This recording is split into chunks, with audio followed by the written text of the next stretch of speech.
Saludos amigos televidentes de Toque de Queda. Este es un nuevo encuentro semanal con las noticias, un nuevo encuentro semanal con el análisis de lo que pasa en la realidad de nuestro país. Esta oportunidad estamos con Juan Pacimiño, historiador, ex cronista de la ciudad y un académico de renombre de la Universidad Católica. Con él vamos a anunciar y a evidenciar y a analizar justamente todo lo que tiene que ver con la realidad de lo que está pasando en el país en los últimos días. Juanito, bienvenido y gracias por atender a la invitación. En realidad, ¿cómo caracterizarías tú este momento político del país? Estamos pasando por un periodo desde el 24 de mayo que difiere en gran medida de lo que ha venido pasando los 10 años anteriores. ¿Cómo lo caracterizarías? ¿Qué está pasando en este momento en el país? Es un momento difícil, porque en la transición del gobierno de Rafael Correa al gobierno de Lenín Moreno, claro, hay un recambio de las fuerzas políticas, sociales, económicas, que buscan adecuarse al nuevo gobernante, pero además aprovechar del nuevo gobernante. Con el presidente Rafael Correa estuvieron claras ciertas definiciones en la línea política, en la línea económica, en la línea social, en la línea comunicacional. Y ahora las fuerzas que de repente experimentan este cambio quieren aprovechar de estas circunstancias para dar el punto de vista de que sus intereses sean los que predominen en la conducción del gobierno. Entonces, en esa transición, claro, empieza a haber dificultades porque no está todavía suficientemente transparentado cuál será la política económica. Las orientaciones del propio presidente han dejado marcada diferencia frente al anterior gobierno y eso ya está claramente definido. Y ahí apunta nuestra siguiente inquietud. ¿Cuáles serían precisamente las principales diferencias, esos cambios que están evidenciando que estamos en una nueva situación a partir del 24 de mayo? Hasta hoy son diferencias políticas. ¿No? La económica aún no se manifiesta. Estaba anunciado que a fines de septiembre se darían a conocer las políticas y proyecciones para los próximos 4 años. Pero en la actualidad se ha marcado la diferencia política. Este es un nuevo gobierno, este es un gobierno dialogante, es un gobierno que ha abierto las puertas a todos los sectores, es un gobierno que va a afirmar mejor las libertades y la democracia. Son las definiciones del propio presidente. Entonces, en este sentido, como que aparece que lo anterior no tenía democracia, no tenía libertades, no tenía institucionalidad, estamos en un ambiente distinto, ahora sí se abre a las distintas fuerzas la opinión pública se evidencia, etc. Pero además hay definiciones conceptuales importantes.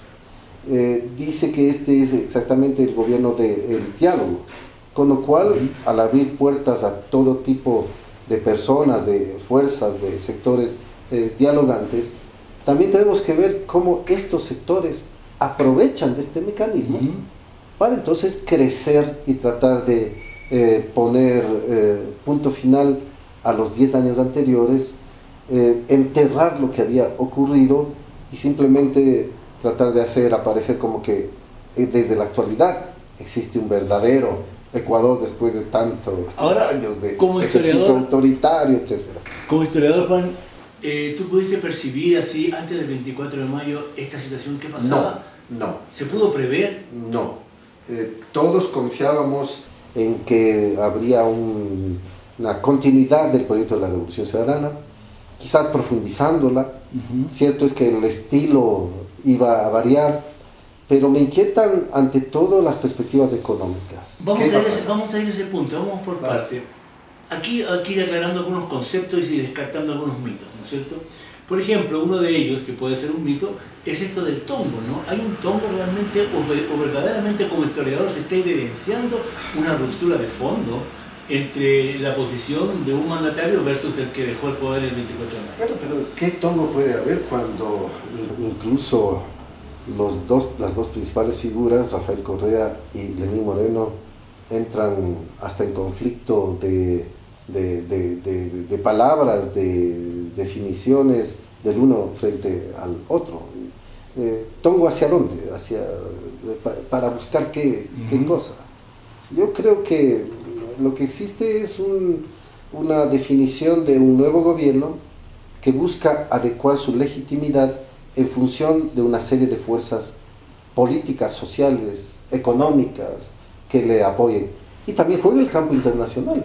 En el Ecuador también hay una geopolítica que busca que la fase de gobiernos progresistas en América Latina y singularmente el gobierno de Rafael Correa quede a un lado a fin de que se valorice el tipo de gobiernos más abiertos hacia el propio neoliberalismo, los caminos de esta democracia formal, pero no democracia de fondo, participativa, con otros sectores populares afines como ejes de una nueva concepción del Estado y del poder.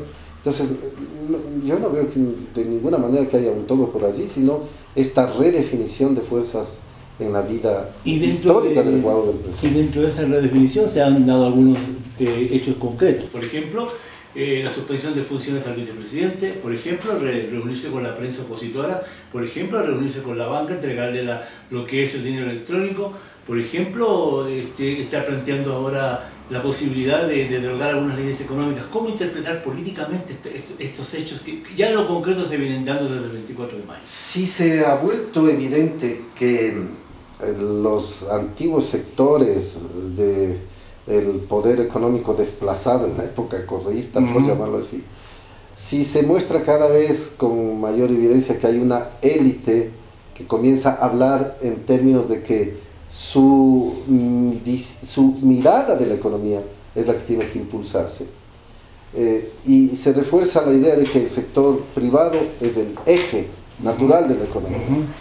Se refuerza la idea de que el Estado está sobreendeudado, demasiado endeudado, irresponsablemente endeudado, que hay un déficit fiscal igualmente irresponsable y grande. Y si a ello se suma algunas de las medidas que ya se han tomado, como por ejemplo entregar a la banca el manejo del dinero electrónico, anuncios en la comisión de examen, ¿cómo se llama esta comisión productiva y tributaria, que conversa con el sector privado? Bueno, si allí se anuncia que entre las medidas a tomar hacia el futuro debería ser la rebaja e incluso la supresión de una serie de impuestos, bueno, eso va formando un cuadro que implica que otra vez los intereses privados parece que renacen contra el Estado. Y en América Latina tenemos suficiente experiencia como para pensar al revés. Cuando los estados han sido interventores, cuando los estados han hecho labor de construcción de infraestructura, sobre todo provisión de servicios, de educación, vivienda, seguridad. Bueno, si es que se examina la historia de nuestra América Latina y singularmente la de Ecuador, se verá que cuando ha existido estos periodos de intervencionismo estatal, es cuando más hemos progresado y nos hemos modernizado, contrariamente a lo que suele creerse, porque no tenemos ese tipo de élites que desarrollaron a Europa o desarrollaron a Norteamérica. No tenemos, para ubicar en términos sociológicos, esas burguesías capaces de provocar un desarrollo capitalista fenomenal que provoque incluso un adelanto de las condiciones materiales y también de las sociales. No tenemos eso. Y en el Ecuador mucho menos. Nuestra burguesía es bastante atrasada y bastante ignorante también en las cuestiones de lo que es el desarrollo y la proyección de una sociedad hacia el futuro. Entonces, en esas condiciones, esta burguesía se contenta con asuntos pequeñitos, intereses muy particulares a su propia clase, que no le cobren demasiados impuestos, que no le persigan en cuanto a los aranceles del comercio exterior, que flexibilice el trabajo para facilitar su poder posibles aspiraciones de clases, de utilidades y todas estas cosas. Entonces esas aspiraciones de clase que son comparativamente, es que uno toma el capitalismo, lo que ha sido la burguesía revolucionaria en el mundo, en el sentido de haber transformado toda la historia humana anterior. Bueno, estas burguesías tienen una mente demasiado pequeña y en esas condiciones, cuando se le da la oportunidad de que se exprese, parece entonces que están diciendo genialidades para la construcción de un país distinto. Y allí sí priman esos intereses privados frente a lo que es la participación del Estado frente a lo que es la participación ciudadana. Bueno, entonces vamos quedándonos atrás en ese sentido. Vamos analizando un poco los síntomas también que se están dando en lo concreto en el Ecuador en este momento. Por ejemplo, la lucha anticorrupción. ¿Tú consideras que es una auténtica, sincera intención de, digamos, de erradicar este mal de la corrupción, o está politizado? Eso es un gesto más político de algunos sectores interesados. ¿Cómo lo ves? ¿Qué ecuatoriano va a estar defendiendo la corrupción? Ninguno. Todos los ecuatorianos y ecuatorianas van a pronunciarse siempre contra la corrupción porque escandaliza al país. Lo que sí ocurre es que los casos específicos de corrupción se aprovechan en términos políticos para agigantarlos a tal punto de tratar de hacer creer a los ecuatorianos de que lo que existía en el pasado inmediato era un verdadero sistema, casi una especie de modo de producción de la corrupción ecuatoriana, lo cual eso es absolutamente absurdo. De otra parte, la corrupción no solamente tiene que ver con agentes individuales, protagonistas que han participado en estos casos de corrupción. Tiene que ver con un doble aspecto. Históricamente, la corrupción no ha sido abatida en el Ecuador porque es muy difícil abatirla cuando existen sociedades como la capitalista, en la cual la acumulación de riqueza es el eje del porvenir humano y hasta de las individualidades. Entonces todo ello se vea condicionada por estas posibilidades. Entonces no es que esto justifique la corrupción, pero históricamente tenemos corrupción desde la época colonial, por todos los informes, documentos, libros que podríamos recabar. Y ahora, si es que observamos desde 1979 hasta el 2006, hay sonados casos de corrupción que quedaron en la impunidad. Y algunos de ellos, Isla Santay, ¿qué pasó con eso? Recolectores de basura, ¿qué pasó con eso? Flores y Miel, ¿qué pasó con esa situación? Y las mayores corrupciones en la historia de la humanidad del Ecuador, por ponerlo en estos términos, las mayores corrupciones en la historia de la humanidad ecuatoriana se han dado con la secretización de la deuda externa y con el feriado bancario del año 1999. Entonces, estas condiciones tan graves para la vida nacional no suelen ser tomadas en cuenta. ¿Por qué? Porque la corrupción, si es que se la ve en la perspectiva de esos enormes episodios, veamos el feriado bancario. No solo costó dinero, costó muerte, costó sacrificio de las personas, perdieron sus condiciones de vida. Pero eso no se examina cuando es necesario tomar en cuenta para que se compare con la actualidad. Y de hecho, veamos las cifras del Servicio de Rentas Internas en estos últimos días. Vamos a llegar allá, vamos a ir analizando, vamos a pasar al tema económico. Una última cosa en términos políticos. Así como la corrupción está politizada, esa lucha, también diríamos que hay una especie de fenómeno de judicialización de la política, es decir, que ahora resulta que es más fácil meter preso a una persona por acuerdo político que por las pruebas de un debido proceso. ¿Es así o no? No solo eso, sino que ya hay culpables antes de que existan los juicios. Y ya se ha sancionado como culpables a figuras que están bajo investigación y que, claro, si es que hay una justicia seria, sólida, tiene que seguir bajo investigación. Pero otra cosa es anticipar ya el criterio. ¿Sí? Aquí hay personalidades ya prejuzgadas como corruptas aún antes de que se les dé la sentencia.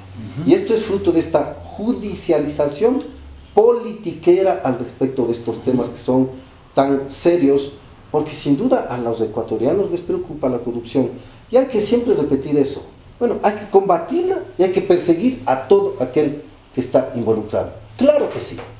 Pero eso no implica también tener la perspectiva y la posibilidad de hacer análisis de que sin duda se magnifican también las cosas para efectos de crear un ambiente de rechazo político a todo lo que existía en la historia inmediata del Ecuador. Entrando al tema económico, Juan, tú últimamente has hecho un par de artículos que entiendo que son de reciente autoría, que tienen que ver donde citas, por ejemplo, un estudio de la Universidad Católica respecto de la concentración de la riqueza en que 115 grupos económicos se ha demostrado que dominarían monopólicamente la situación del país y que entre sus ingresos representan el 46% del Producto Interno Bruto y que apenas aportan al 2.1% de los impuestos y que 23 grupos pagaban al menos $1 por cada 100 dólares de ingresos.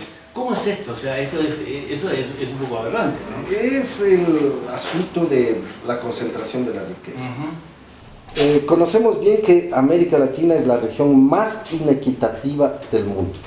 Aquí no se han logrado crear los mecanismos de redistribución de la riqueza, como sí ocurre en una serie de países como Canadá, en nuestra América, o varios de los países europeos.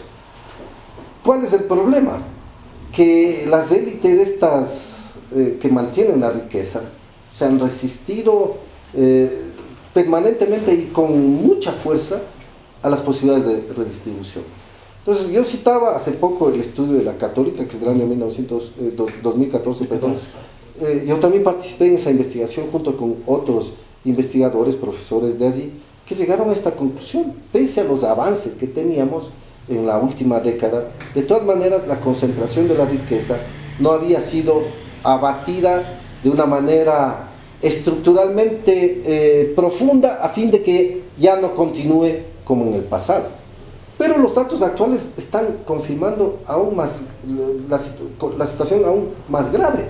Esto de la deuda, por ejemplo. Porque resulta que ahora que hay 215 grupos económicos, estos adeudan 2.000 y pico de millones de dólares para el fisco ecuatoriano. 2.260 va a ser exactamente, 2.260 millones. El costo del metro de Quito. Equivale al costo del metro de Quito. Y en la última semana, en la pasada semana, el Servicio de Rentas Internas decía que el monto de deuda por los impuestos es de 4.000 y más millones de dólares. Es decir, el déficit fiscal de la actualidad. Bueno, si es que se cobrara eso, no tenemos para qué tener ni siquiera la posibilidad de un endeudamiento para financiar el déficit. Pero cobrar a estos sectores siempre ha sido muy difícil. Ahora tú decías que como una conclusión, avanzabas a una conclusión al final de tus artículos que acabo de mencionar, que habría que subir los impuestos a los ricos. Pero claro. Sin embargo, está a puertas la posibilidad latente de que haya una ley que derogue los impuestos, que baje los impuestos, que un poco se vuelva un paraíso fiscal este país. Como aquí estamos en cámaras, podemos hacer los signos. Ojalá no ocurra eso. Porque en definitiva lo que hay que comprender en el Ecuador es que dada esa concentración de la riqueza tan alarmante, 215 grupos económicos, y si es que uno examina la lista del SRI, cada grupo tiene además una cantidad de empresas. Bueno, llega a la conclusión, estos 215 grupos son los dueños del país. Bueno, claro. Si estos concentran la riqueza, hay que desconcentrarla de ellos.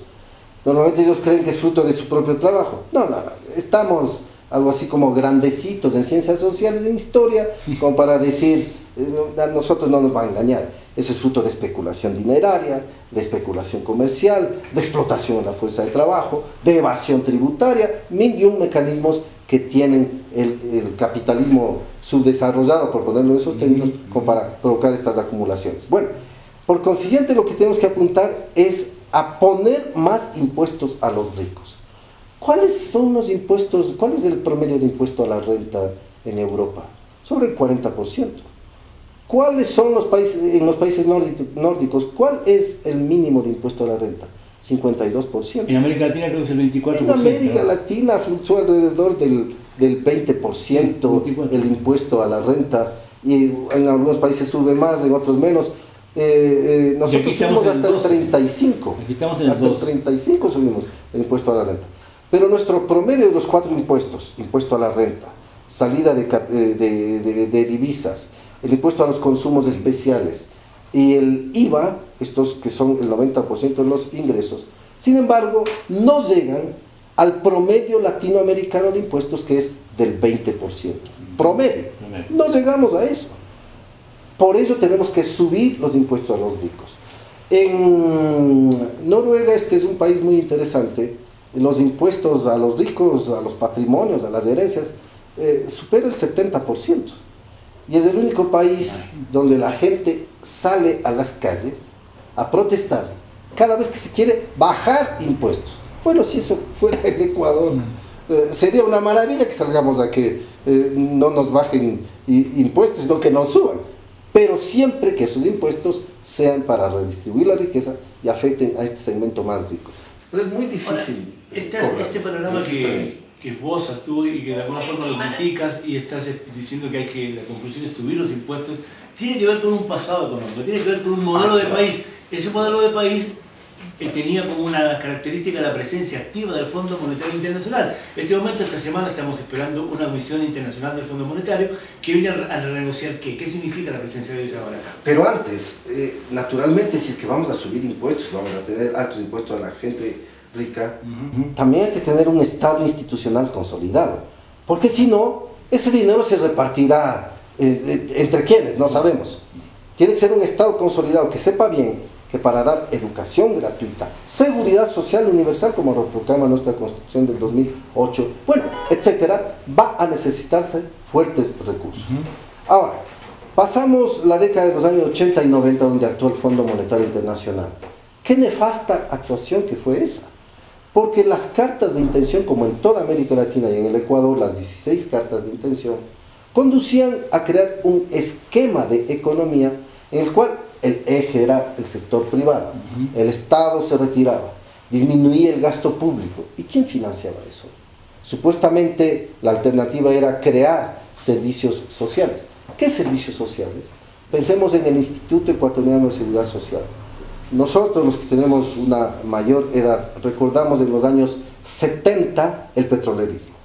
En los años 70, gracias a los ingresos petroleros, el IES fue fortalecido y se crearon los grandes hospitales nacionales, donde hasta los pelucones iban a atenderse, porque no había competencia del sector privado de clínicas y hospitales frente a esta enorme y gran inversión.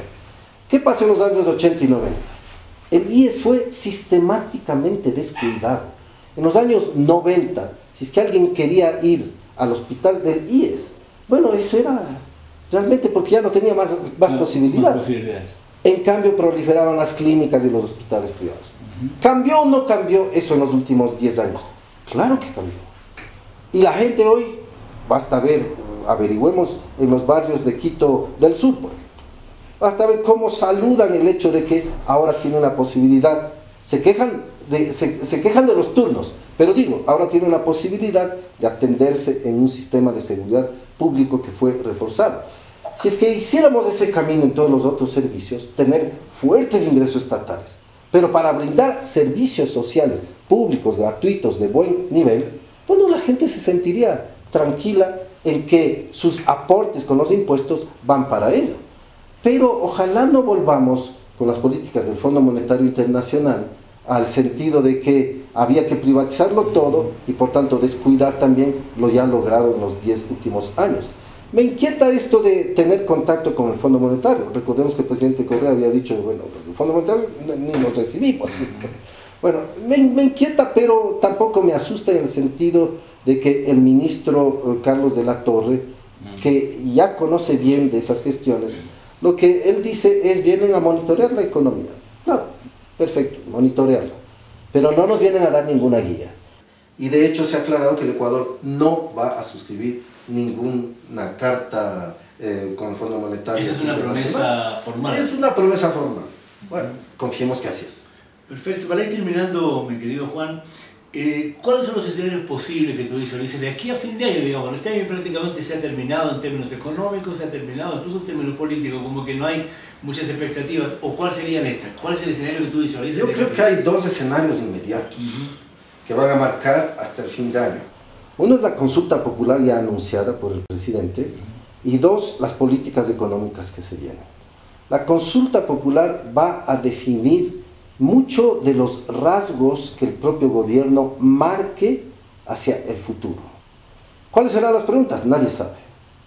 Pero si es que realmente la oposición, las fuerzas tradicionales, el alto empresariado, estas élites, logran poner en marcha sus propias preguntas, que se liquide el Consejo de Participación Ciudadana, que no haya reelección, que se quiten los impuestos, que se abran los mercados, etc. Bueno, si es que eso se acoge, Entonces tendremos ya bien definido el panorama, no solo político, sino también económico. Bueno, esperemos que con tranquilidad las cosas se puedan analizar una vez anunciada la consulta. Pero el segundo problema sí es el económico, y ese es fundamental. ¿Qué va a pasar en la perspectiva política? Económica. ¿Vamos a continuar con el fortalecimiento de los principios de la Constitución del 2008 o no?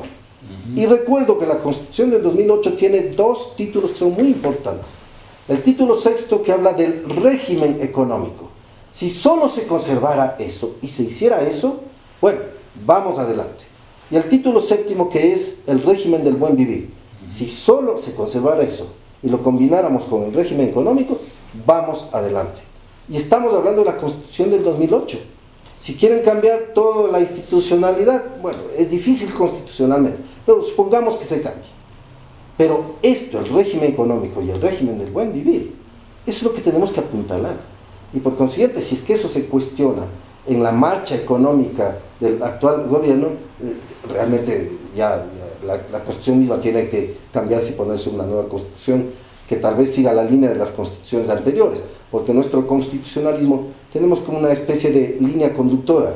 Constitución de 1929, la Juliana, la de 1945, después de la Revolución del 28 de mayo del 44, la Constitución de 1979, con la que llegamos a la democracia, y la Constitución del 2008. Tienen una misma línea conductora: acción efectiva del Estado, redistribución de la riqueza mediante impuestos y atención en servicios sociales y políticas sociales.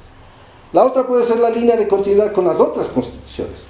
1946, más bien el eje sector privado, liberalizar al Estado, que el Estado sea más bien comprometido con las fuerzas de presión.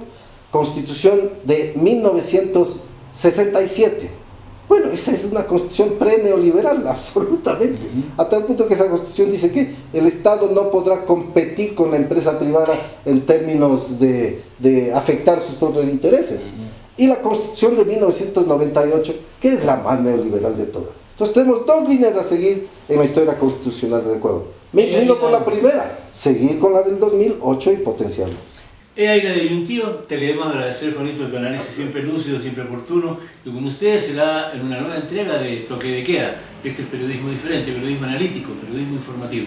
Les agradecemos su atención y véannos a través de los canales correspondientes y pues obviamente de La Palabra Abierta. Gracias. Gracias.